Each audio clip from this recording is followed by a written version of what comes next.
Well, happy April, everyone. Autumn has certainly arrived in the Hawkesbury with the cooler weather and the end of daylight savings. Thankfully, we have a few public holidays this month to soften the blow of the changing season. I am Stephen Garay from First National Connect, a 13 times RMA award winner, and I warmly welcome you to my City Market update for April 2025. City property values reached new heights in March, reversing a recent downward trend, according to CoreLogic's Sydney Home Value Index. Sydney home values increased 0.3% over the month. Sydney looks to have turned a positive corner, with values rising over the past 2 months. This follows a minus 2.2% decline between September 24 and January 25. And now Sydney home values remain just minus 1.4% below their record high.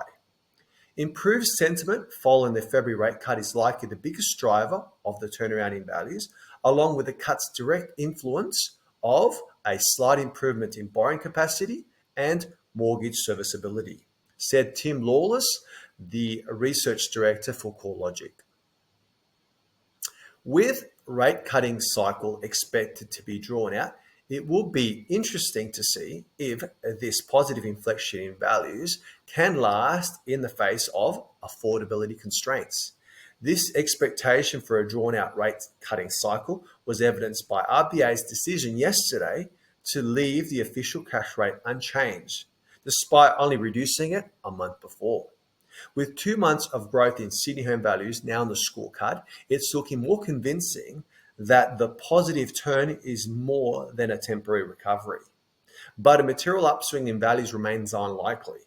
On the upside, a gradual easing in monetary policy, cost of living relief, income growth, tight labour markets, and improved sentiment are all likely to support housing sector activity. On the flip side, a variety of headwinds are likely to at least partially offset the tailwinds, keeping values contained. The rate cutting cycle is likely to be drawn out. Housing remains unaffordable. Population growth has reduced to more normal levels, and housing credit policies remain risk averse.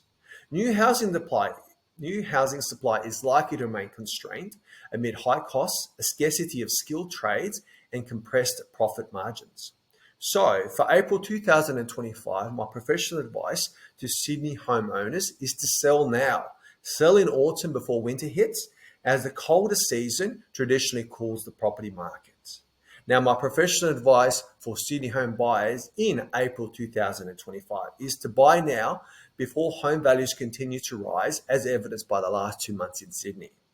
I am Stephen Garay from First National Connect, a 13 times RMA award winner, and I thank you for tuning into my Sydney Market update for April 2025. And I look forward to speaking with you next month. Thank you and take care.